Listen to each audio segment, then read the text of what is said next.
In the Rajadamnern Arena of Bangkok, a young champion basked in the spotlight, ready to humiliate anyone who dared stand in his way.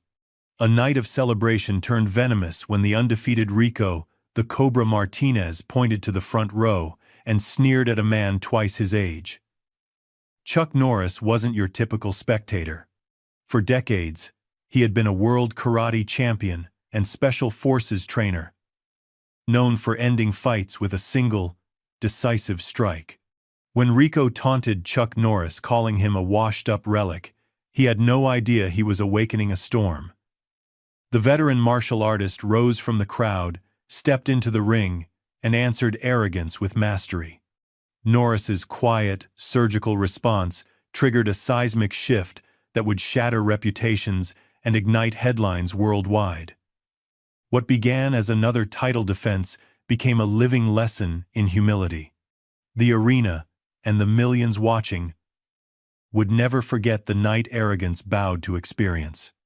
Before we jump back in, tell us where you're tuning in from. And if this story touches you, make sure you're subscribed, because tomorrow, I've saved something extra special for you. The Rajadamnern Arena in Bangkok pulsed with raw energy. A sea of faces under flashing lights, the air thick with anticipation and sweat. Tonight marked the finals of the 2025 International Kickboxing Championship. And everyone knew this wasn't just another tournament. It was theater, spectacle, gladiatorial combat wrapped in neon and noise. Elena Tran adjusted her headset, dark eyes scanning the packed stadium. After 15 years as a fighter and another 10 in commentary, she developed an instinct for special nights. This was one of them. Ladies and gentlemen, welcome to the main event. Her voice carried across the arena, measured and professional. We've witnessed incredible talent throughout this tournament. But tonight, she paused, letting the moment breathe. Tonight we have something extraordinary. The crowd roared as spotlights sliced through artificial fog, landing on the entrance tunnel. Music thundered through speakers, a pounding bass line that seemed to vibrate through bone. Entering the ring now, our defending champion, undefeated in 27 professional bouts with 23 knockouts, Rico, the Cobra Martinez. The tunnel erupted with smoke as a figure emerged. Young, sculpted, electric. Rico Martinez strode forward with practiced swagger, arms spread wide as if embracing the world. Gold championship belt gleaming around his waist, he wore confidence like a second skin. Every step calculated for maximum effect. The Cobra has dominated this tournament, Elena continued, with 3 consecutive first-round knockouts. At just 26 years old, some are already calling him the most naturally gifted striker in the sport's history. Rico vaulted into the ring with a backflip, landing perfectly centered. He raised his arms, inviting, demanding adoration. The crowd delivered, a thunderous wave of noise washing over him. He fed on it, turning slowly to acknowledge every section of the arena. Elena's co-commentator, a retired American heavyweight, leaned toward his microphone. Look at Martinez, soak it up. Kid's got skills, no question, but that ego. That ego sells tickets, Elena replied, keeping her voice neutral for the broadcast. Speaking of tickets, they've been impossible to find since word got out about our special guest tonight. Cameras panned to the front row, sitting quietly, almost impossibly still amid the chaos, was a man whose presence seemed to create its own gravity. White hair, trim beard, eyes that had seen it all, and remained unimpressed. At 75, Chuck Norris carried an aura that needed no introduction.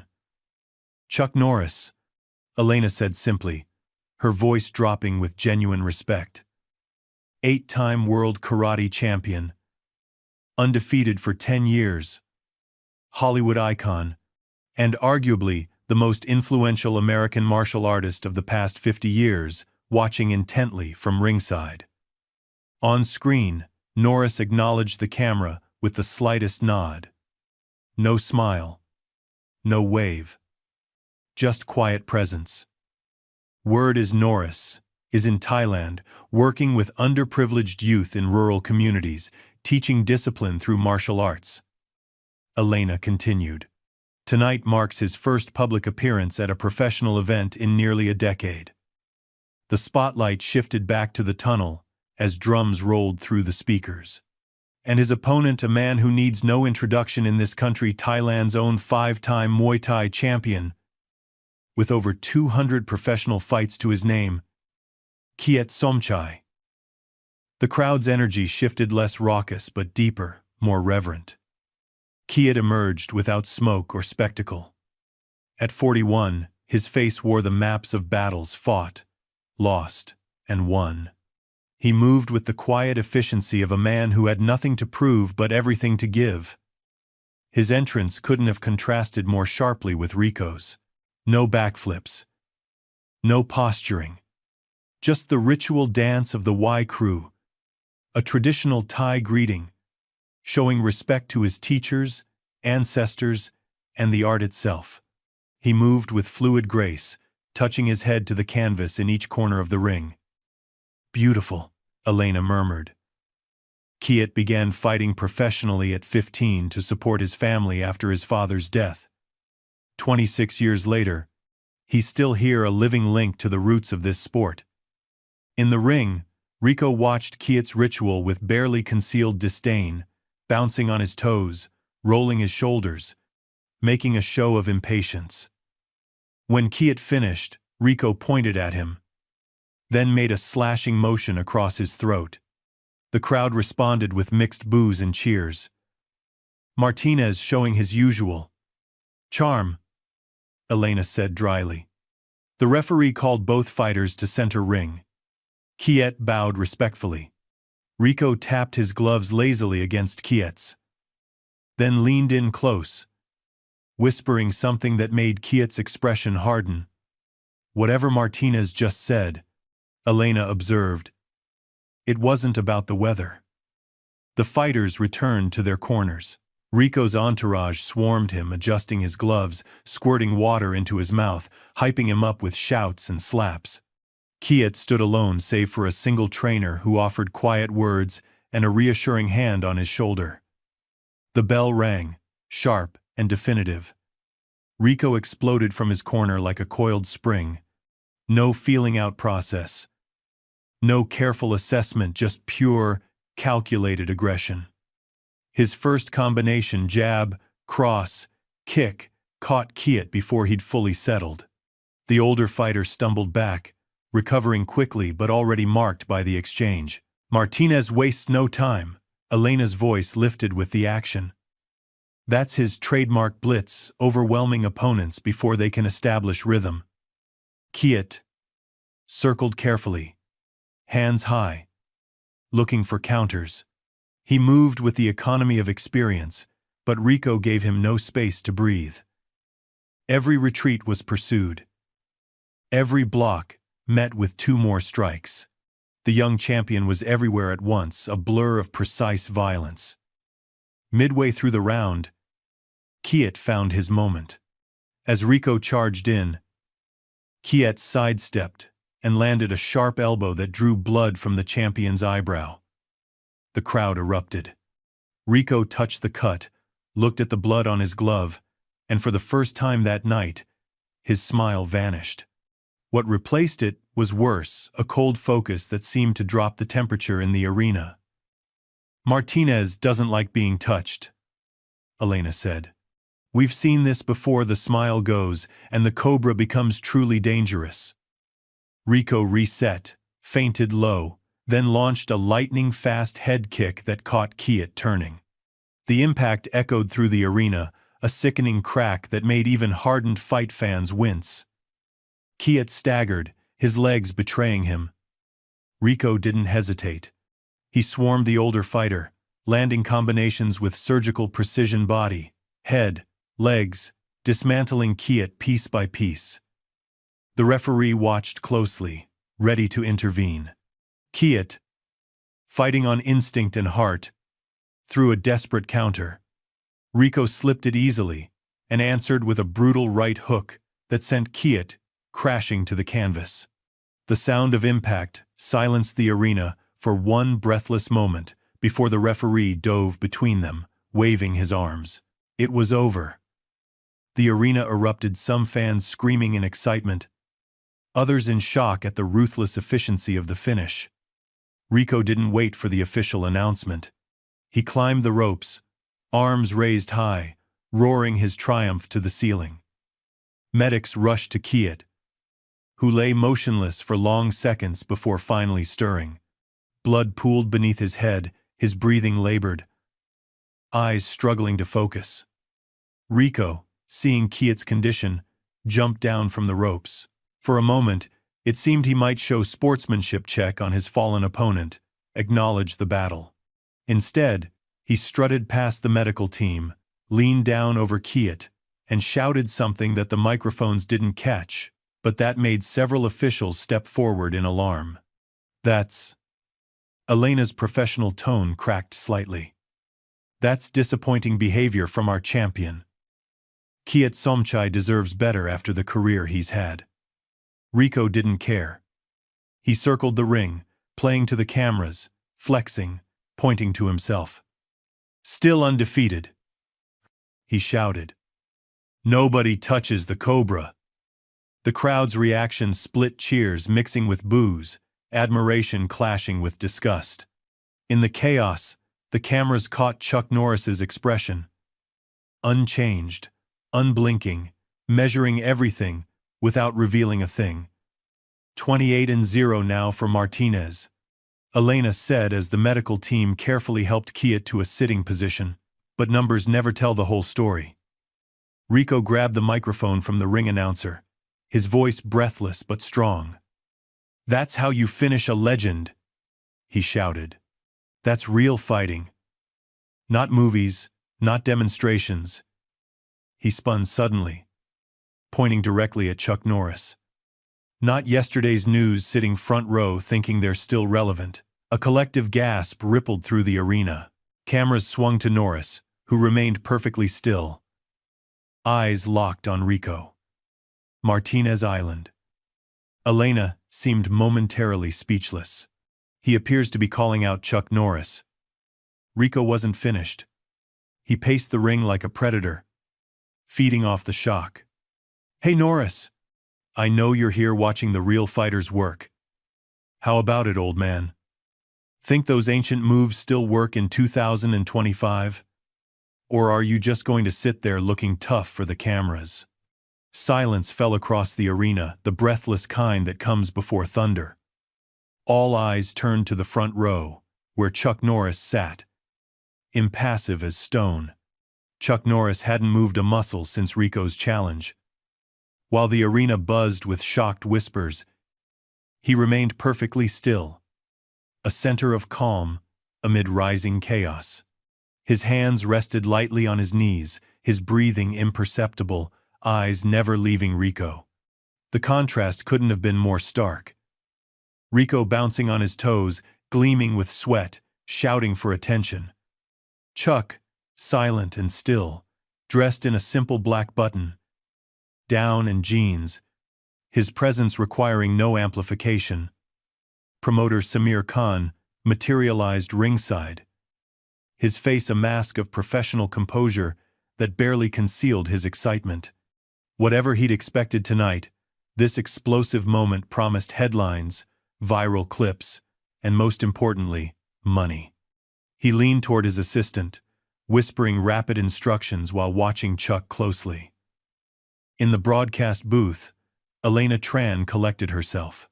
20 years in the fight game had taught her to roll with surprises. But this, for those just joining us, she said, voice steady once more. Defending champion Rico Martinez has just knocked out Kiat Somchai in brutal fashion, and rather inexplicably, decided to call out Chuck Norris, who's attending tonight as a special guest. Her co-commentator cleared his throat. Bold strategy, Cotton. Let's see if it pays off for him. Elena ignored the dated reference. For our younger viewers who might not fully appreciate who Chuck Norris is, we're talking about a man who changed martial arts in America. Before Bruce Lee made him famous as an opponent in Way of the Dragon, Norris had already established himself as a 6-time undefeated world karate champion. Not just any champion, her colleague added. The first Westerner in the 1,000-year history of Taekwondo to be awarded an 8th-degree black belt. The man founded his own style, Chun Kuk Do, combining multiple disciplines into something uniquely effective. In the ring, Rico wasn't finished. He stalked the perimeter, playing to the crowd. "What's wrong, Chuck? Age finally catch up with you?" He spread his arms wide. "1 round. That's all I need. Show these people your Walker Texas Ranger moves aren't just TV magic." The crowd's reaction fractured, some booing Rico's disrespect, others calling Norris's name, still others simply waiting in breathless anticipation. Phones lifted everywhere, recording the moment. Samir Khan saw opportunity crystallizing. He whispered to security, who began clearing a path from Chuck's seat to the ring steps. Khan knew a potential goldmine when he saw it, the legendary Chuck Norris, coming out of retirement to face a young, arrogant champion. The video would break the internet before midnight. Elena leaned forward in the commentary booth. "Martinez is playing a dangerous game here. Chuck Norris might be 75. But anyone who knows martial arts understands that while speed diminishes with age, power and technique often deepen." As if on cue, Chuck finally moved. It wasn't dramatic. He didn't leap to his feet or shout back. He simply raised his eyes to meet Rico's directly, a gaze so intense that the younger fighter's pacing faltered mid-step. For 3 heartbeats, they locked eyes across the distance. And something passed between them that made Rico's cocky smile waver. Then Chuck stood. The motion was fluid, unhurried, a man rising not because he was challenged, but because he'd decided it was time. The crowd quieted immediately, sensing the shift in gravity. Chuck removed his watch, handed it to a woman sitting beside him, and began walking toward the ring steps. No rushing. No playing to the crowd. Just deliberate movement that somehow commanded more attention than all of Rico's theatrics combined. Is this really happening? Elena's professional detachment cracked slightly. Chuck Norris appears to be accepting Martinez's challenge. Security parted before Chuck, no one daring to stop him. As he reached the steps, Samir Khan materialized at his elbow, face split in a broad smile. "Mr. Norris, this is unexpected but absolutely welcome." Khan's voice carried despite his attempt at discretion. "The fans would love a quick exhibition, nothing serious, of course. Just a friendly demonstration." Chuck didn't acknowledge him, continuing his steady approach to the ring. Khan trailed behind, still talking rapidly. "We could have the lawyers draft a quick waiver, totally standard procedure, no actual contact necessary." As Chuck reached the edge of the ring, Rico's entourage scattered. Uncertainty replacing their earlier bravado. Rico himself stood center ring, suddenly looking younger than his 26 years. The referee intercepted Chuck at the ropes, speaking rapidly, gesturing toward the officials' table. Chuck listened quietly, then leaned forward and said something that made the referee step back, nodding slowly before moving aside. "Unbelievable," Elena whispered as Chuck Norris stepped through the ropes. "In my 20 years covering this sport, I've never seen anything like this." Rico recovered his composure, bouncing lightly on his toes again, pointing at Chuck and playing to the cameras. "Look at this, folks. The old man's actually doing it." But his voice had lost its edge, a barely perceptible tremor betraying the bravado. The crowd sensed it immediately, predators recognizing fear in one of their own. The atmosphere shifted, the earlier worship of Rico's victory giving way to something more primal, the collective anticipation of seeing arrogance answered. Chuck stood calmly on his side of the ring. No warm-up. No stretching. No entourage. Just a man who had spent over 60 years honing his body into a weapon, facing a champion young enough to be his grandson. "Ladies and gentlemen," Elena said quietly, "whatever happens next, we are witnessing history." Rico circled slowly, studying Chuck with new wariness. "No referee, no rules," he called, voice echoing in the suddenly quiet arena. "Just you and me, old man. Show me what made you famous." Chuck's expression never changed. He simply raised his hands into a classic guard position, nothing flashy, nothing dramatic, just the fundamentals executed with perfect form. The crowd held its collective breath. Rico attacked first predictably, inevitably launching forward with a flashy combination designed more for the cameras than effectiveness. A spinning kick that whistled past Chuck's head, followed by a flurry of punches that seemed impressive but failed to penetrate the older man's guard. Chuck barely moved, making only the minimal adjustments necessary to let the blows slide past him. No wasted motion. No dramatic dodges, just economy of movement that made Rico's attacks look increasingly desperate. "Incredible," Elena breathed. "Martinez is throwing everything at him, and Norris is barely moving, yet nothing is landing clean." After 30 seconds of increasingly frantic attacks, Rico backed off, breathing harder than he should have been. Sweat gleamed on his forehead as confusion crept into his expression. The script wasn't playing out as he'd expected. Chuck hadn't thrown a single strike. He simply stood, calm and contained, letting Rico exhaust himself against the fortress of his defense. The crowd began to murmur, some laughing nervously. They'd come expecting either a quick humiliation of an old legend or a dramatic Hollywood comeback. Instead, they were witnessing a masterclass in something else entirely: patience. Control. The complete absence of ego. Telling and preparing this story took us a lot of time, so if you are enjoying it, subscribe to our channel. It means a lot to us. Now, back to the story. Rico, sensing the crowd's shift, attacked again with renewed fury. This time his techniques tightened sharper, more focused, genuine skill, emerging from beneath the showmanship. A jab-cross combination, followed by a vicious leg kick that would have crippled most opponents. Chuck parried the punches and lifted his leg slightly, just enough that Rico's kick struck his calf muscle rather than the knee it was targeting. The sound of impact was solid, but Chuck's expression never changed. No grimace. No flinch. Nothing. Rico's eyes widened. For the first time, genuine uncertainty flashed across his face. He backed up a step, recalibrating. "Martinez looks shaken," Elena observed. "He's landed what should have been a fight. Ending leg kick. And Norris doesn't even seem to have noticed." The crowd sensed the momentum shift. Chants began building from different corners of the arena. "Chuck! Chuck! Chuck!"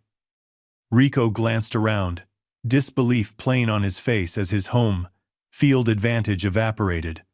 The adoration that had fueled him minutes earlier was transforming into something else before his eyes. Desperation crept into his posture.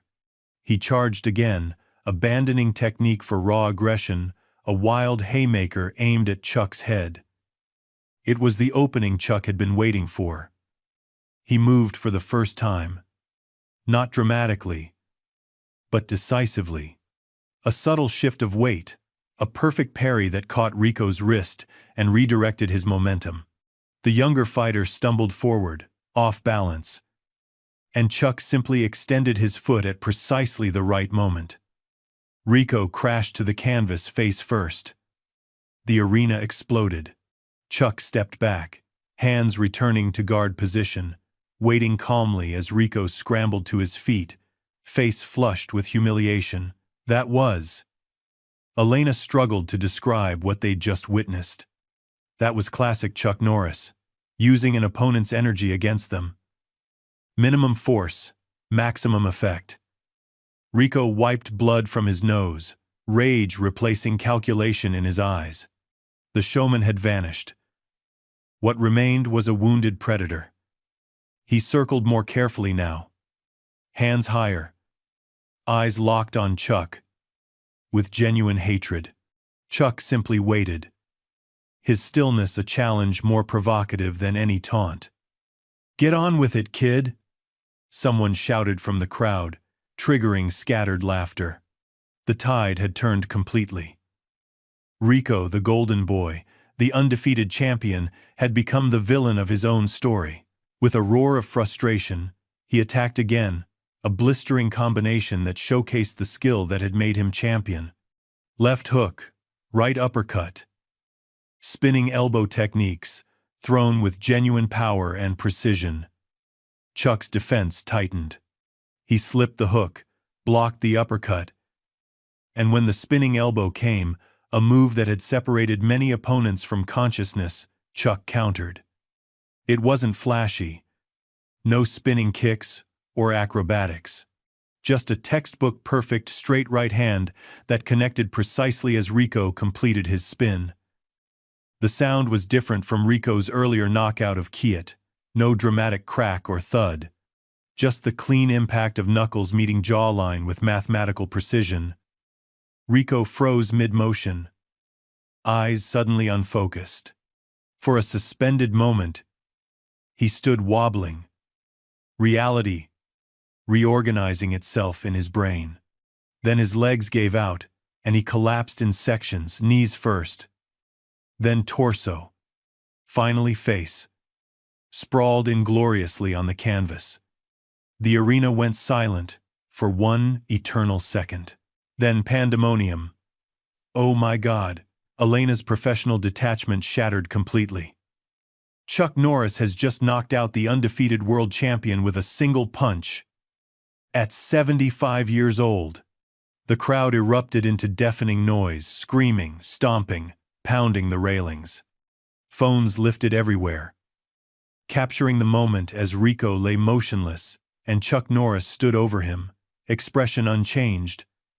Not celebrating. Not playing to the crowd. After ensuring Rico was breathing, Chuck simply turned and walked toward the ropes. The noise followed him like a wave chants of his name, growing louder with each step, drowning out the commentators, the officials, everything. As he ducked between the ropes, Samir Khan appeared again, practically vibrating with excitement. "Mr. Norris! That was incredible! The views will be astronomical. We should discuss an immediate rematch. The purse would be..." Chuck looked at him for the first time. A glance that stopped the promoter mid-sentence. Without a word, he continued past, moving through the parting crowd with the same unhurried pace that had brought him to the ring. Behind him, medical staff swarmed Rico, who was beginning to stir, confusion and humiliation battling for dominance on his face as awareness returned. "Ladies and gentlemen," Elena said, her voice quiet now, almost reverent. "We've just witnessed something extraordinary. Not just a knockout, but a lesson. Chuck Norris didn't just defeat Rico Martinez, he showed us the difference between fighting to be seen and fighting because you know who you are." Chuck reached his seat, retrieved his watch from his companion, and calmly strapped it back on his wrist. Only then did he glance back at the ring, where Rico sat on a stool, surrounded by his team, head hanging low. For the first time that night, something like compassion flickered across Chuck's face. A brief softening of his eyes as they met Rico's across the distance. A nearly imperceptible nod passed between them, acknowledgement of a lesson delivered and, perhaps, received. Then Chuck turned and made his way toward the exit. The crowd parting before him like water. Phones still recording his every step. No interviews. No victory lap. His statement had been made in the ring, written in actions rather than words. As he disappeared through the tunnel, the arena continued to echo with his name. But Chuck Norris didn't look back. He didn't need to. The Rajadamnern Arena's backstage area hummed with frantic energy. Medical staff rushed between rooms. Officials huddled in tense conversation. And security personnel formed a human barrier against the press corps that had materialized like sharks scenting blood. Camera flashes strobed through gaps in the barricade. Each journalist desperate for the money shot. Rico Martinez's face after the fall. Inside Treatment Room 3, reality was still reassembling itself for the former champion. Rico sat on the edge of an examination table, eyes fixed on nothing, a butterfly bandage stretched across his swollen cheekbone. The doctor shined a penlight into his pupils, checking for concussion signs. "Follow my finger," the doctor instructed. Moving his index finger slowly left to right, Rico complied mechanically, his usual swagger entirely absent. His manager, Diego Suarez, paced the small room, phone pressed to his ear, voice low and urgent. "No. We're not doing interviews tonight. No statements either. We need time to—" He paused, listening. "I don't care what the hashtags say. My fighter needs rest." Rico didn't react to the conversation. The physical pain was manageable, he'd taken worse hits in sparring. But this was different. Something fundamental had shifted inside him, like tectonic plates realigning. The doctor's voice, his manager's pacing, the chaos outside it all seemed distant, happening to someone else. "Martinez." The doctor snapped his fingers. "Stay with me. Any nausea? Dizziness?" Rico shook his head slightly. "He seems stable," the doctor told Suarez. "No signs of serious concussion. Keep him hydrated. Wake him every few hours tonight, just to be safe." He scribbled something on a prescription pad. "For the pain, though I suspect that's not what's hurting most right now." As the doctor left, Suarez ended his call and turned to Rico. "Calculation replacing concern. We need to get ahead of this. The clips are already everywhere, 10 million views and climbing. We can spin this, make it work for us." Rico finally spoke, his voice unnaturally quiet. "Spin what? The fact that an old man knocked me out with one punch?" "It's all about narrative," Suarez insisted, already crafting the story. "You showed courage, challenging a legend. It was an exhibition that got out of hand. We demand a sanctioned rematch under proper rules." "No." The word emerged with surprising force. "What do you mean? No. This is your career we're talking about. Your brand."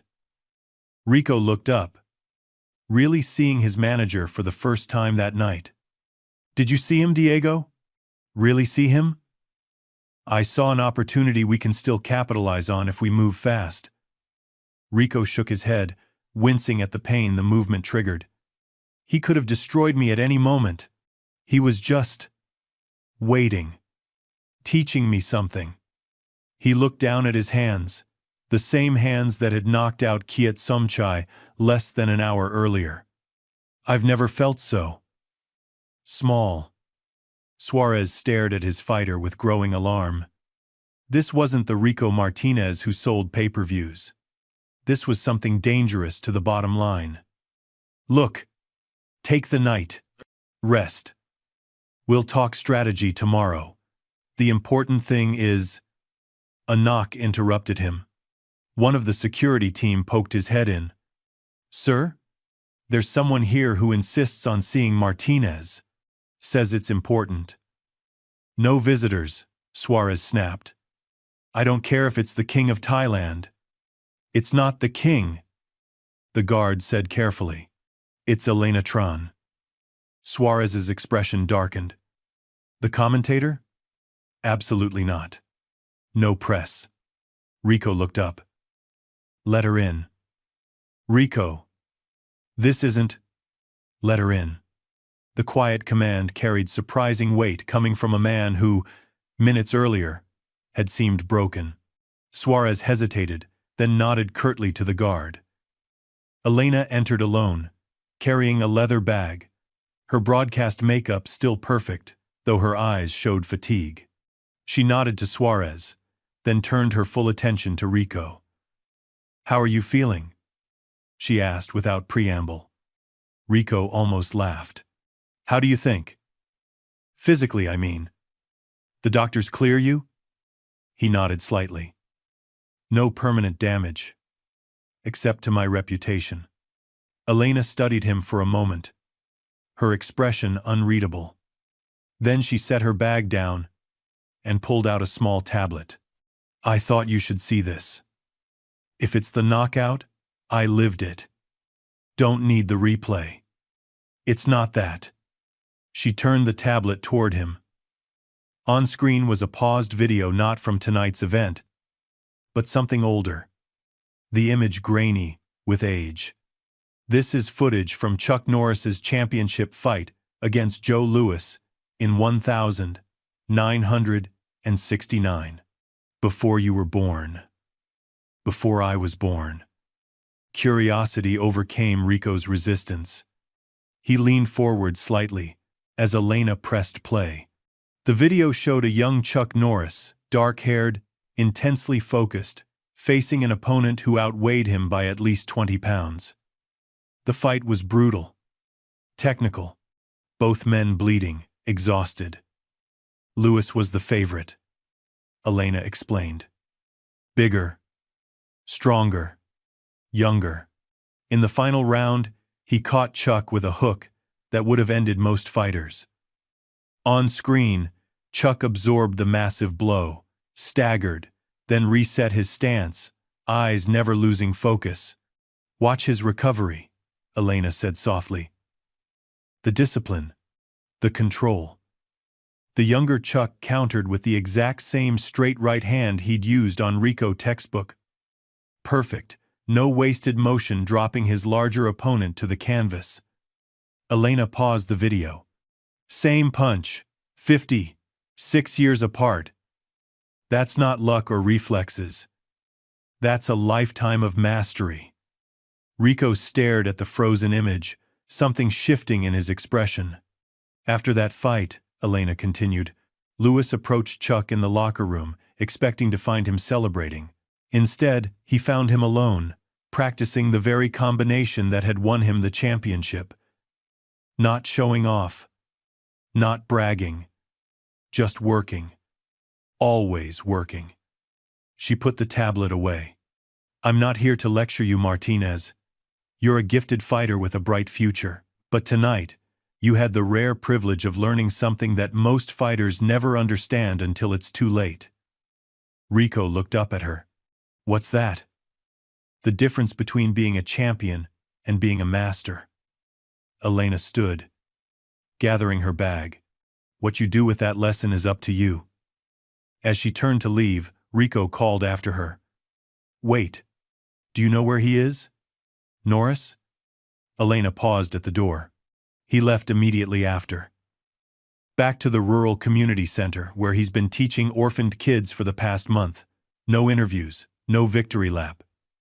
She smiled slightly. "That's your second lesson, if you're willing to learn it." After she left, silence settled over the treatment room. Suarez waited for Rico to speak, already planning damage control. Instead, Rico stood carefully, testing his balance. "I need a phone. We're not doing statements tonight. Not for the press." Rico's voice had changed. The cockiness gone, replaced by something quieter, but somehow more substantial. "I need to make a call to the community center, the one with the orphans." Suarez stared at him, uncomprehending. "Why?" Rico touched his bruised jaw, a new resolve forming behind his eyes. "Because I've got a lot to learn, and apparently, that's where the teacher island." Meanwhile, in a small office adjacent to the arena's main floor, Samir Khan paced like a caged tiger, phone pressed to his ear. "The numbers are insane, breaking every social media metric we have. I'm telling you, This is just the beginning. We need to book the rematch immediately while the world is watching. On the other end of the call, his business partner sounded equally excited. Have you approached Norris yet? What's his asking price? That's the thing, Khan said, frustration edging his voice. He's gone. Literally walked out of the arena, got into a waiting car, and disappeared. No entourage, no agents, nothing. That's impossible. Everyone has a price, especially with these numbers. Khan stopped pacing, staring at the monitors showing replays of the knockout from every angle. I don't think he cares about the numbers. When I mentioned a rematch, he looked at me like I was speaking a language he didn't even recognize. So, what's our play? Khan watched the slow-motion replay, the perfect technique, the minimal movement, the absolute control in Chuck's expression as his fist connected with Rico's jaw. Even in his promoter's heart, focused always on profit margins and viral potential, something deeper stirred. I'm not sure there is a play, he admitted finally. Some things can't be packaged and sold. Some moments just happen. His partner began protesting, but Khan barely heard him. On screen, the final moment looped again, not the knockout itself, but what came after. Chuck Norris standing over the fallen champion, not in triumph or gloating, but with the quiet certainty of a man who knew exactly who he was and had nothing to prove to anyone. For the first time in his career, Samir Khan wondered if he'd been promoting the wrong thing all along. Outside the arena, night had fallen over Bangkok. The city pulsed with its usual energy. Street vendors, tourists, traffic, flowing in organized chaos. But tonight, something electric moved through the crowds. On phones, in bars, in tuk-tuks and taxis, the same images played on endless loop.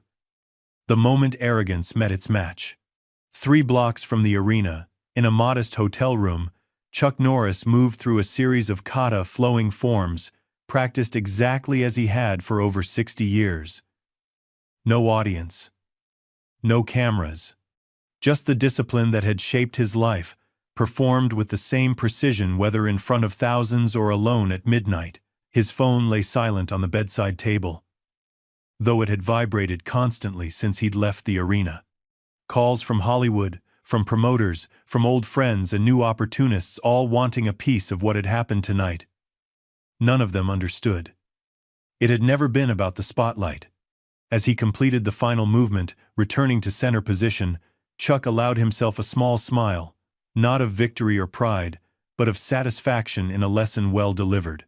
Whether Rico Martinez would learn from it remained to be seen. But the opportunity had been offered.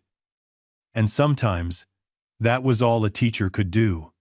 He showered, changed into fresh clothes, and sat down at the small desk to write in his journal, another daily discipline maintained through decades. Tonight's entry would be brief, like all the others. No dwelling on fame or validation, just honest assessment and commitment to the path. September 17, 2025.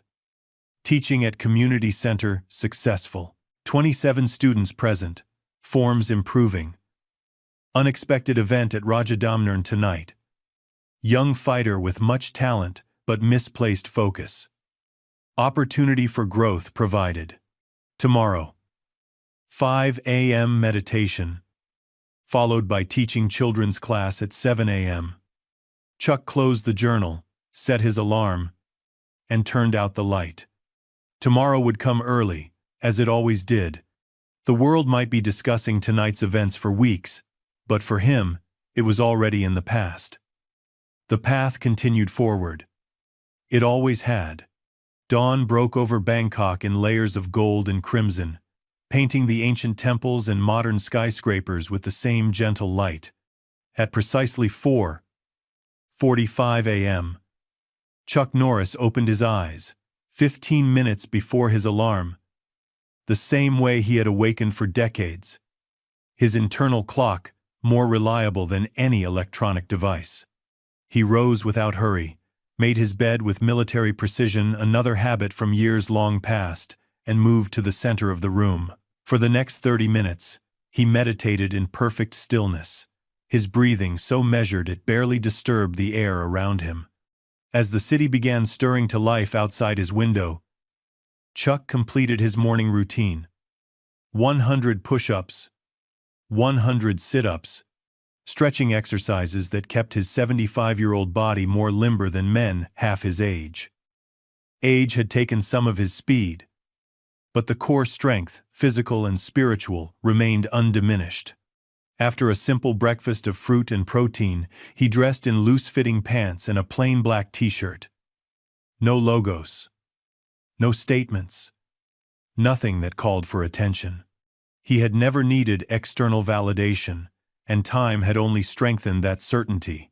By 6:30 a.m., he was in a taxi heading toward the outskirts of the city, where concrete gave way to lush greenery, and the pace of life slowed. The Bon Rock Deck Community Center sat nestled among palm trees, a modest single-story building with a courtyard that had been converted into a training area. A hand-painted sign hung above the entrance, the Thai script translating roughly to House of Children's Love. As the taxi pulled away, Chuck stood for a moment, taking in the quiet morning. 20 meters away, a young man waited beneath a large banyan tree, watching Chuck's arrival with uncertain eyes. Even in simple street clothes, Rico Martinez was recognizable, though without the swagger and bravado, he seemed younger, almost vulnerable. Chuck showed no surprise at finding the champion there. He simply nodded once, acknowledging Rico's presence, then turned and walked toward the center's entrance. Rico pushed himself off the tree and followed, keeping a respectful distance. Inside, a dozen children aged 8 to 15 were already gathered, sitting in neat rows on thin mats. Most wore faded, mismatched clothing, orphans from surrounding villages, some scarred by tragedy, others simply abandoned. All fell silent as Chuck entered, their eyes widening at the sight of Rico trailing behind him. A Thai woman in her 50s, the center's director, approached with a warm smile. "Mr. Norris, the children have been very excited since hearing about last night." She glanced curiously at Rico, but asked no questions. Chuck nodded. "This is Mr. Martinez.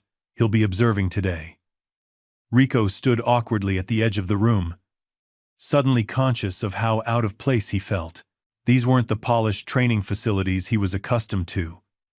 No state-of-the-art equipment, no sponsored gear, no cameras documenting every moment, just worn mats, basic equipment, and children with hungry eyes.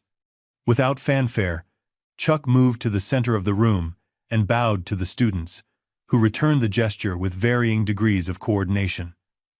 "Today," he said, his voice quiet but carrying easily through the space, "we continue our work on the 3 principles: discipline, respect, and control."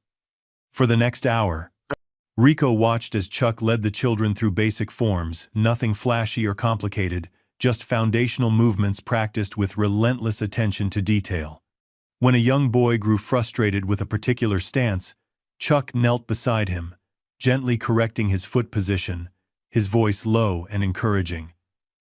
"The purpose is not perfection," Chuck told the child, though his words seemed meant for everyone in the room. "The purpose is improvement. Yesterday's limit becomes today's starting point." Rico found himself drawn closer, moving from the wall to stand at the edge of the mats.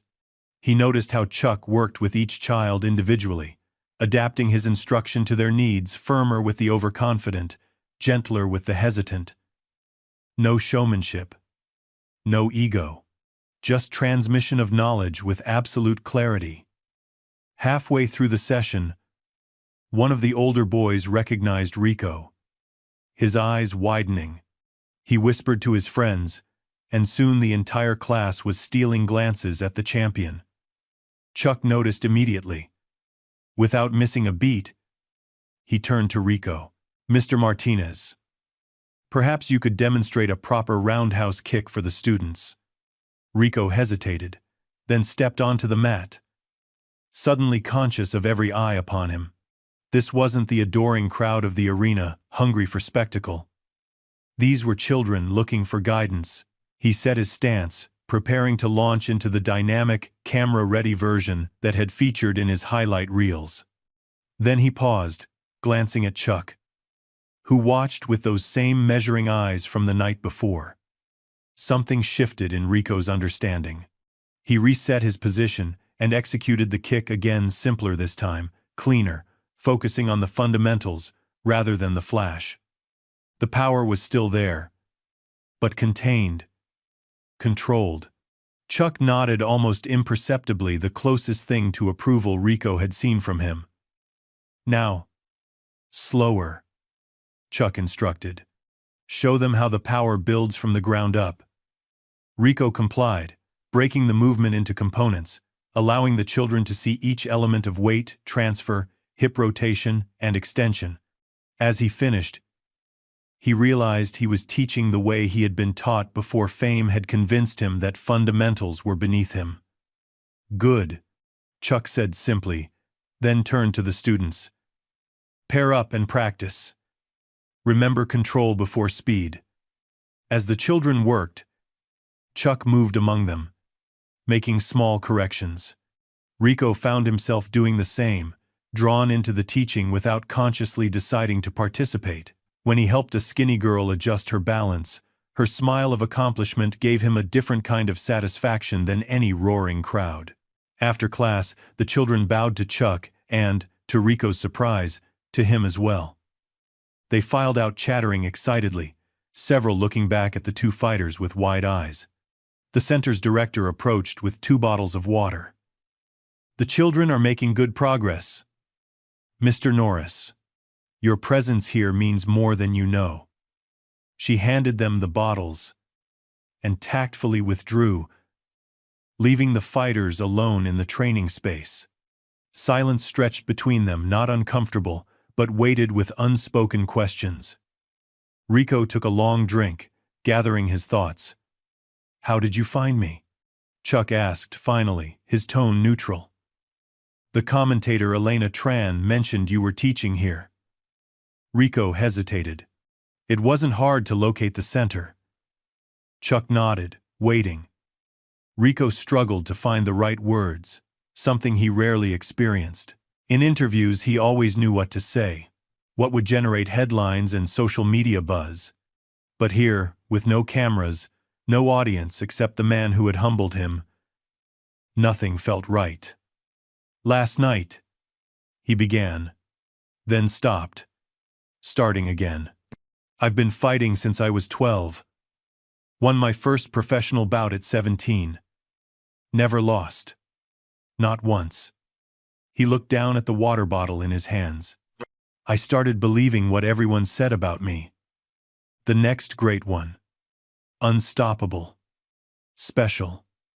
Chuck remained silent, his expression unchanged. Then you. Rico's voice trailed off. One punch. Just one, and everything I thought I knew. You're a talented fighter. Chuck interrupted, his tone matter of fact. Your technique is excellent when you focus on fighting instead of performing. The assessment, delivered without flattery or condescension, hit Rico harder than any physical blow. Then why could I not touch you? I threw everything I had. Chuck took a sip of water, considering his words. There's a difference between fighting to prove something and fighting because you know something. He set his bottle down.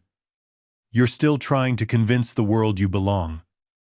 I stopped needing that validation a long time ago. The simplicity of the statement stripped away all pretense. Rico felt exposed in a way no opponent had ever managed, seen beyond his carefully cultivated image to something raw and unformed beneath. The children you just helped, Chuck continued. They don't care about your record or your social media followers. They responded to your knowledge, freely given without expectation. He looked directly at Rico. That's the path to mastery. Not collecting victories or attention, but passing on what you've learned. Rico had come seeking technical secrets, expecting some revelation about footwork or timing that would explain his defeat. Instead, he was being offered something more fundamental, a recalibration of purpose. I don't know how to do that, he admitted. How to be that way. For the first time, something like warmth flickered in Chuck's eyes. You showed a glimpse of it today. Teaching that girl. Her balance, you weren't performing then. You were connecting. Rico remembered the moment, how different it had felt from his usual interactions in the fight world. It felt real. Chuck nodded. That's where it starts. A group of younger children began filing in for the next class, their excited chatter filling the room. Chuck turned toward them, signaling the conversation was ending. Rico hesitated, then asked the question that had brought him here. Would you be willing to teach me? Not just techniques. But, he gestured vaguely, struggling to articulate what he now understood he was missing. Chuck studied him for a long moment, his expression unreadable. Then, I'm here every morning at 7. Afternoons at 4. No cameras. No entourage. No sponsors. He picked up a towel from the bench. Just work. It wasn't an enthusiastic welcome. It wasn't even particularly warm. But coming from Chuck Norris, it was an open door, an opportunity that Rico suddenly understood was precious and rare. Thank you, Rico said simply. I'll be here. Chuck nodded once, then turned to greet the incoming children, leaving Rico standing at the edge of the mat, no longer the center of attention, no longer the star. Just another student with much to learn. And for the first time since he'd become champion, that felt exactly right. Across Bangkok, in the Mandarin Oriental Hotel's executive suite, Samir Khan paced frenetically, barking orders into his Bluetooth earpiece, while 3 assistants tapped urgently on laptops around him.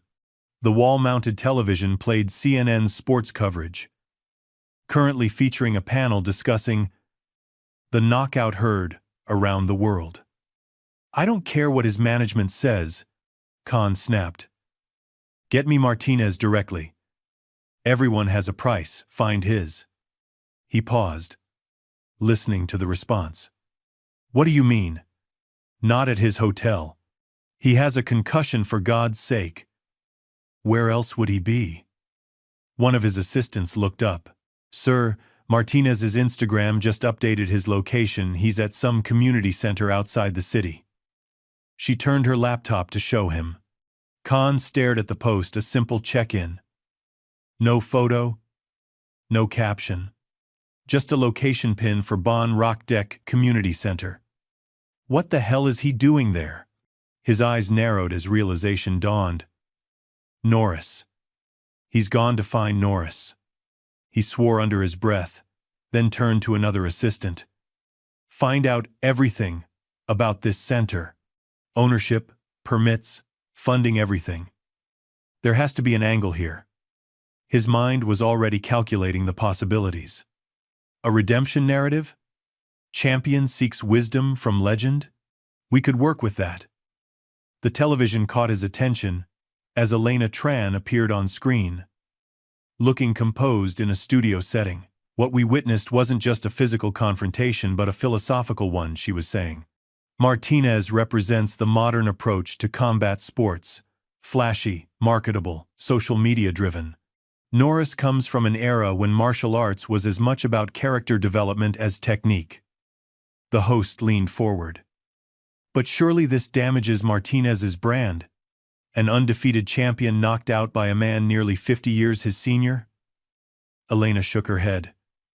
I think that's missing the point. Last night wasn't about who's the better fighter in traditional terms. It was about 2 approaches to martial arts colliding, spectacle versus substance. So, what happens next? The internet is demanding a rematch. The internet always demands more spectacle, Elena said, a hint of disdain in her voice. But sometimes the most valuable fights happen outside the ring, away from the cameras. Martinez has an opportunity now to reassess what kind of martial artist, what kind of man he wants to be. Khan muted the television, turning back to his team. Get me everything on Elena Tron too. She knows something. He returned to his pacing. And find me Chuck Norris's representation. Everyone has an agent, a manager, someone who handles their business. His assistant looked uncomfortable. Sir, from what we can gather, Mr. Norris doesn't have current representation. He's been semi-retired for years, does occasional charity work, but maintains no professional management team. Khan stopped pacing, genuinely baffled. That's impossible. The man's a brand. He has to have someone. The concept of existing outside the machinery of promotion was so alien to him that he couldn't process it. Sir, his third assistant called, looking up from her research. The community center. It's an orphanage and training facility for at-risk youth, funded partially by a foundation Norris established in 2018. No corporate sponsorships. No publicity campaigns. They don't even have a proper website. Khan sat heavily on the edge of the desk, mind racing. Everything about this situation defied his understanding of how the fight business worked. No agents to negotiate with. No branding strategy to leverage. No social media presence to exploit. Get the car, he said finally. I need to see this place for myself. An hour later, Khan's sleek black Mercedes pulled up outside the modest community center. He remained in the vehicle, observing through tinted windows as children filed out of the main building, chattering excitedly. Many performed exaggerated martial arts moves, mimicking what they'd learned inside. Then he saw them, Chuck Norris and Rico Martinez, standing in the doorway, watching the children disperse. No cameras, no security, no entourage. Just two fighters, separated by generations but linked by something Khan couldn't quite name. Something tightened in his chest. An unfamiliar sensation. Was it envy? Not of their fame or skill, but of whatever had passed between them that existed completely outside the ecosystem he had spent his life mastering. As he watched, Rico said something that made Chuck's expression soften slightly. Not quite a smile, but an acknowledgement. Then Rico bowed, not the perfunctory nod from press conferences or pre-fight introductions, but a genuine gesture of respect. Khan signaled his driver. Let's go. Should I arrange a meeting, sir? I could approach them. No, Khan said, surprising himself. Let's go back to the hotel. As the car pulled away, Khan looked back at the two figures still standing in the doorway of the simple building. For the first time in his career, he recognized something that couldn't be packaged, promoted, or sold, something that belonged only to those who had earned it through ways he had never bothered to understand. His phone buzzed with calls from networks offering obscene amounts for exclusive rights to the rematch of the century. Khan let it ring, unanswered, watching the community center recede in the distance, along with everything he had once believed defined success. 3 weeks passed in the rhythm of Bangkok's perpetual pulse, tourists flowing through temples, traffic snarling major arteries. The clash of ancient and modern continuing its uneasy dance. But in a quiet corner of the city, at Ban Rak Dek Community Center, a different kind of transformation was underway. Dawn light filtered through high windows as Rico Martinez moved through basic forms, the same foundational kata Chuck had been teaching the children. Sweat darkened his plain gray t-shirt, his breathing measured despite the 2 hours of training behind him already. No designer workout gear, no film crew documenting his journey. Just the work, stripped of everything extraneous. Across the room, Chuck observed without comment, making minute adjustments to Rico's form with the occasional touch to an elbow or shoulder. The corrections were minimal now. After 21 consecutive days of training, Rico's movements had acquired a clarity they'd lacked before, precision replacing flash. Again, Chuck said simply, focus on the transition between the third and fourth positions. Energy flows continuously, no breaks, no hesitations. Rico nodded, reset his stance, and began the sequence once more. Something had changed in his expression since that first morning, the performative quality replaced by genuine concentration. He moved through the form with new awareness, feeling the subtle connections between postures that he'd previously glossed over in his rush to the more impressive techniques. When he finished, Chuck nodded, the gesture so slight that 3 weeks ago, Rico might have missed it entirely. Now he recognized it for what it was. Acknowledgement of genuine progress. That's enough for this morning, Chuck said, reaching for a towel. The children will be arriving soon. Rico toweled off, settling on a bench along the wall. I've been thinking about what you said yesterday about intention shaping action. Chuck waited, giving Rico space to formulate his thoughts, another change from 3 weeks ago, when Rico would have rushed to fill any silence with rapid-fire words. My whole career, I've fought to prove something, Rico continued carefully. To show I was the best.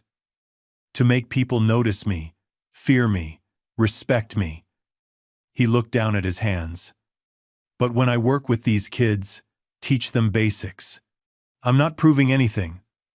I'm just giving something. Chuck regarded him steadily. And how does that feel? Different, Rico admitted. Lighter. Somehow. Like I'm not carrying this weight of having to be spectacular all the time. He struggled to articulate the shift. It's like, I used to think respect came from making people watch me. Now I'm starting to think maybe it comes from seeing them. A rare hint of approval flickered in Chuck's eyes. That's an important distinction. The center's door opened as the first group of students began filing in, familiar faces now to Rico, children whose names and stories he'd learned over the past weeks. They bowed to both men with growing confidence, arranging themselves on the mats with improving discipline. Chuck moved to the center of the room, and the children straightened attentively. Today, Mr. Martinez will lead the morning session. Rico looked up in surprise. This was unexpected in all their training sessions. Chuck had always maintained control, allowing Rico to assist, but never to lead. Chuck met his eyes with a subtle nod. Another test, another opportunity. Rico stepped forward, suddenly conscious of the responsibility being placed upon him. These weren't fans or cameras seeking entertainment. These were children needing guidance, structure, attention. For a fleeting moment, doubt crossed his face, then resolution replaced it. He bowed to the class, centering himself. Today we'll focus on balance, finding our center and maintaining it, even when forces push against us. As Rico began the lesson, Chuck moved to the side of the room, becoming the observer rather than the observed. He watched as Rico worked with the children, his approach different from Chuck's own style, but effective in its way. Where Chuck was economical with praise, Rico offered encouragement freely. Where Chuck demonstrated with minimal explanation, Rico verbalized the principles behind each movement. Different approaches to the same destination. Halfway through the class, the center's door opened again. Elena Tran slipped in quietly, nodding to Chuck as she took a seat along the wall. If Rico noticed her arrival, he gave no indication, remaining focused entirely on the young girl whose stance he was correcting. Remember, Rico was saying, kneeling to meet the child at eye level. Strength doesn't come from tension. It comes from being properly aligned, so your energy flows without blockage. Elena watched with unconcealed interest, noting the transformation in the fighter she had covered for years. Gone was the showman. the provocateur who had built his brand on spectacular knockouts and equally spectacular arrogance.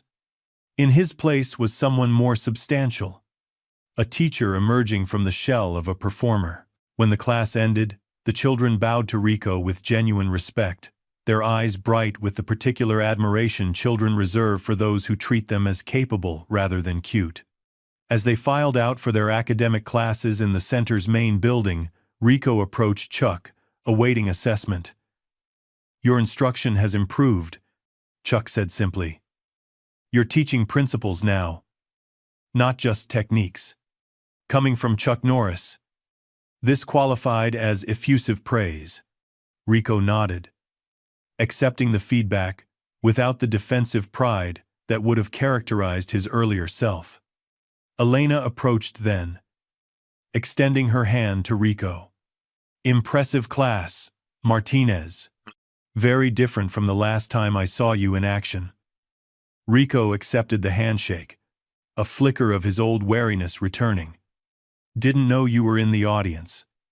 "Professional habit," she replied with a slight smile. "I observe before I comment." She turned to Chuck. "Mr. Norris, thank you for allowing me to visit. The center's work is remarkable." Chuck nodded acknowledgement. "You said on the phone you had a proposal." "I do," Elena confirmed. "But first, I'd like to speak with both of you off the record, if that's acceptable." Chuck gestured toward a small office adjacent to the training area. Once inside, Elena took a seat across from the two fighters, setting a folder on the desk between them. "For the past 3 weeks," she began, "the fighting world has been obsessed with what happened at Rajadamnern. Social media can't get enough. Promoters are offering millions for a rematch. Network executives are having bidding wars over the exclusive rights." She smiled thinly. "And meanwhile, the two of you have been here, quietly working with children, completely ignoring the circus." Rico shifted slightly in his seat. "That wasn't the plan initially. I came looking for—" He glanced at Chuck. "I thought I wanted technical secrets, ways to improve my fighting." "And instead?" Elena prompted. "Instead, I found something more fundamental that was missing." Rico chose his words carefully, aware of how they might have sounded to his former self. The fight was never about winning or losing. It was about seeing something clearly for the first time. Elena nodded, her expression softening. "That's precisely why I'm here." She opened the folder, revealing documents and photographs. The martial arts world has become increasingly commercialized, focused on spectacle over substance, personalities over principles. What happened at Rajadamnern exposed that divide in the most dramatic way possible. She laid out several photos.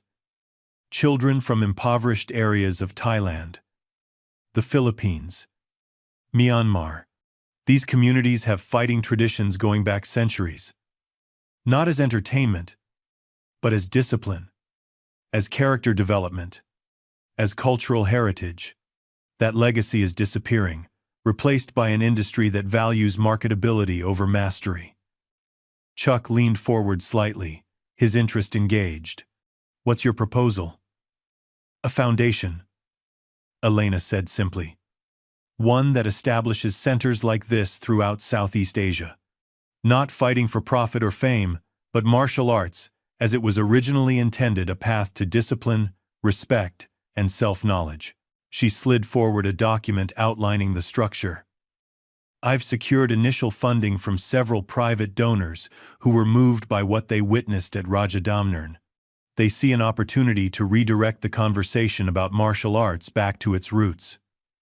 Rico studied the proposal, surprised to find his own name listed prominently. "You want me involved in this?" "Your transformation is part of the story," Elena said frankly. 3 weeks ago, you were the embodiment of everything commercial about modern fighting. Now, she gestured to his simple training clothes, the absence of entourage and cameras, You've begun walking a different path. That journey could inspire others. Rico looked to Chuck, seeking guidance without words. Chuck studied the proposal carefully, his expression thoughtful. The martial arts world needs rebalancing, he said finally. Too much focus on the external, not enough on the internal. He looked at Rico. But real change requires authentic transformation, not just another marketing angle. The implication was clear. Was Rico's change genuine, or simply another performance for a different audience? Rico felt the weight of the question. 3 weeks earlier, he might have leapt at any opportunity to rehabilitate his image. Now, he considered more carefully. I'm still learning, he said honestly. Still making mistakes. Still fighting old habits. He looked directly at Chuck. But I know I can't go back to who I was before. That person. He was hollow. Chuck held Rico's gaze for a long moment, measuring the truth in his words. Then, almost imperceptibly, he nodded. The foundation has merit, Chuck said to Elena. But no cameras in the training halls. No merchandise. No commercialization of the process. Agreed, Elena said quickly. Documentation only for educational purposes, not promotion. The focus remains on the students and the teaching. Rico looked down at the proposal again, a new question forming. What about my career? My title defense is scheduled for next month. That's your decision, Elena replied. Many fighters balance competition with teaching. The question is whether you can maintain the values you're developing here when you return to that world. It was the question Rico had been avoiding for 3 weeks. Could he carry this new understanding back into the Rico spotlight? Or would old patterns reassert themselves under pressure? Chuck rose, signaling the end of the meeting. Teach your class this afternoon, he told Rico. Then meditate on your path forward. True integration requires conscious choice, not impulse. As they exited the office, the sound of children's voices filled the center once more, the afternoon group arriving for their lessons. Rico watched them file in, recognizing faces, remembering names and individual challenges. 3 weeks ago, they had been anonymous props in what he'd imagined would be a quick image rehabilitation. Now, they were individuals with stories and struggles he had come to care about. Elena gathered her documents, preparing to leave. I'll need your decision within the week, she said. The foundation launches next month, with or without your involvement. As she turned to go, Rico called after her. Why this? Why now? You've been covering fights for years. What changed? Elena paused, considering the question. I've spent 2 decades watching fighters rise and fall. Champions come and go. Most are forgotten within a year of losing their titles. She nodded toward Chuck, who was already greeting the arriving children. But there are a few who transcend the sport, who leave something lasting behind. Something that can't be measured in wins or paydays. She looked directly at Rico. 3 weeks ago, I saw the beginning of that possibility in you. The question is whether you see it in yourself. With that, she left, leaving Rico standing between 2 worlds, the flash and recognition of championship fighting, and the quiet, deeper satisfaction of the path he had begun walking with Chuck Norris. The children were taking their places on the mats. Chuck looked to Rico, waiting for him to begin the afternoon session. No pressure. No judgment. Simply the opportunity to choose, moment by moment, what kind of man he wanted to become. Rico took a deep breath, centered himself, and stepped onto the mat to begin teaching. One choice at a time, one step at a time. The path forward, unfolding not in grand gestures or public declarations, but in the accumulated weight of small, consistent actions. Just as Chuck had been showing him all along, the Rajadamnern arena pulsed with anticipation, exactly as it had 6 months earlier when Rico Martinez's life had changed forever. Same lights, same crowds, same announcer, but Rico himself was transformed. Backstage, he sat alone in quiet meditation while chaos swirled around him, cornermen checking raps, officials reviewing rules, media crews jostling for position. 6 months ago, he would have been at the center of it all, feeding off the energy, playing to every camera. Now he remained centered, present, but not consumed by the spectacle. 5 minutes, champ, his coach said, approaching cautiously, still adjusting to this new version of Rico. Rico nodded, opening his eyes. Thank you. The promoters were calling it his comeback fight. After his conspicuous absence from social media and public appearances, Rico had returned to the fighting world, changed in ways that confused the marketing department but intrigued fans. No trash talk at press conferences, no provocative posts, no predictions of spectacular knockouts, just quiet confidence and respect for his opponent. Elena Tran stepped into the room, notepad in hand. As executive director of the newly established foundation that operated training centers throughout Southeast Asia, she balanced her commentary career with overseeing their expanding network. The house is packed, she said. Standing room only. Rico nodded. How are things at the Bangkok Center? Thriving. 30 new students this month alone. She studied him carefully. Are you ready for this? It's a different kind of pressure than teaching children. Different, yes. Rico agreed, but the principles remain the same. He stood, rolling his shoulders. Control. Focus. Purpose. Words that would have sounded hollow from the old Rico now carried the weight of lived experience. For 3 months after Bangkok, he had continued training with Chuck Norris. Not just in technique but in the harder discipline of remaking himself from the inside out. He's here, Elena said simply. Rico didn't need to ask who. Where? Front row, no entourage, just watching. She smiled slightly. Some things don't change. A calm settled over Rico at the news, not the artificial confidence he'd once projected, but something steadier, built on firmer ground. Time to walk, champ, his cornerman announced.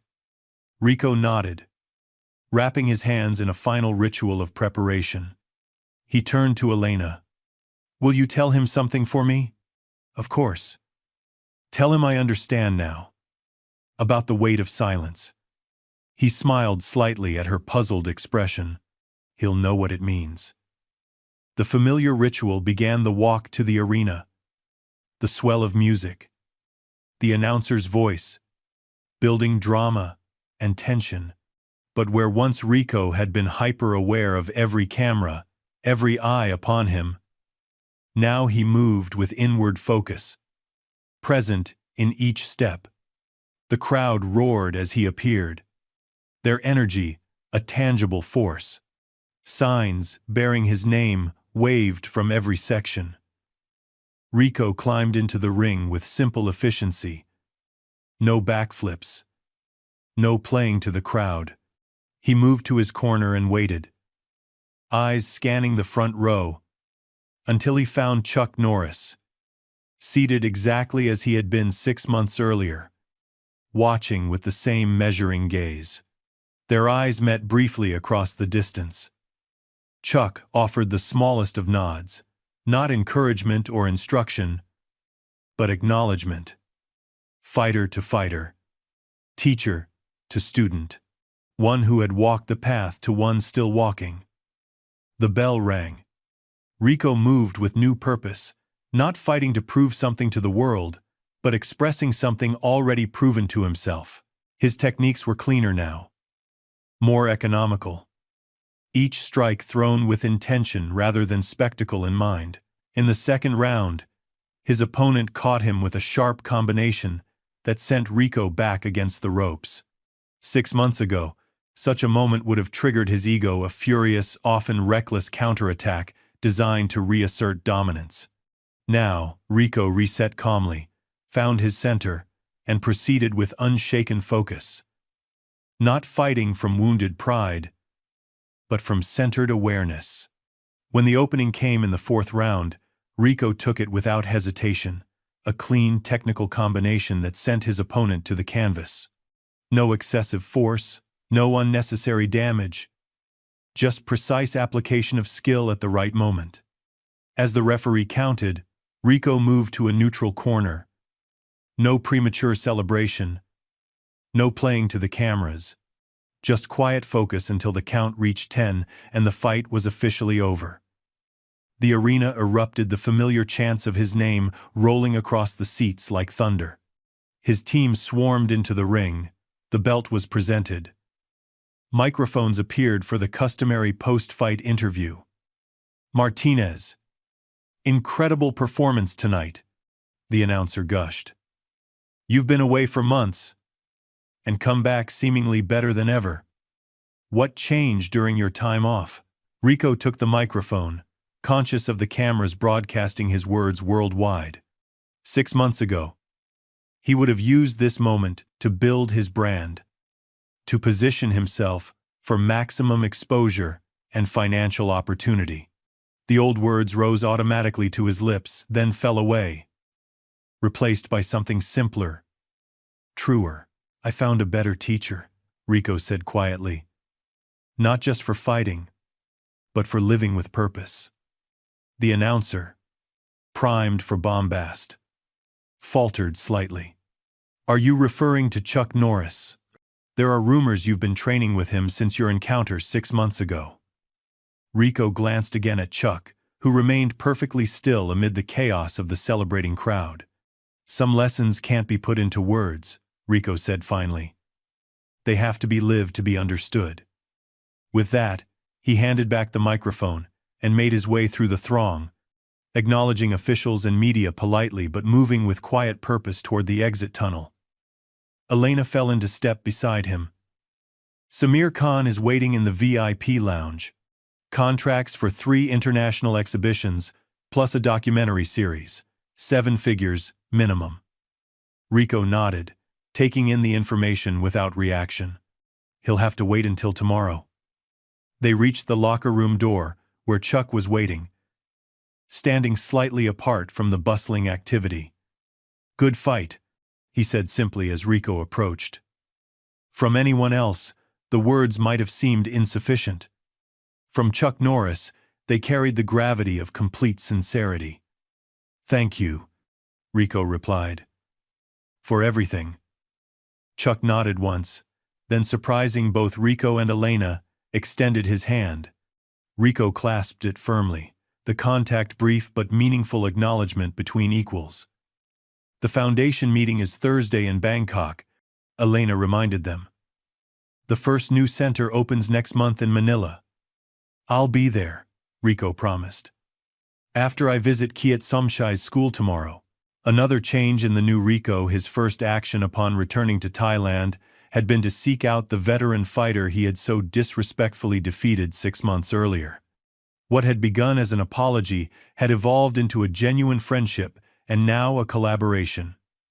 After showering and changing, Rico slipped out a side entrance, avoiding the press conference his management had scheduled.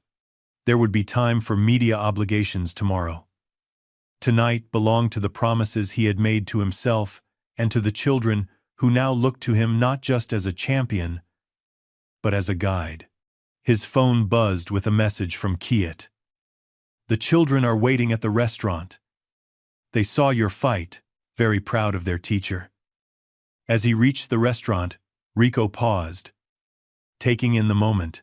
6 months ago, none of this would have registered as important. These children from humble backgrounds, this modest restaurant, this quiet celebration away from spotlights.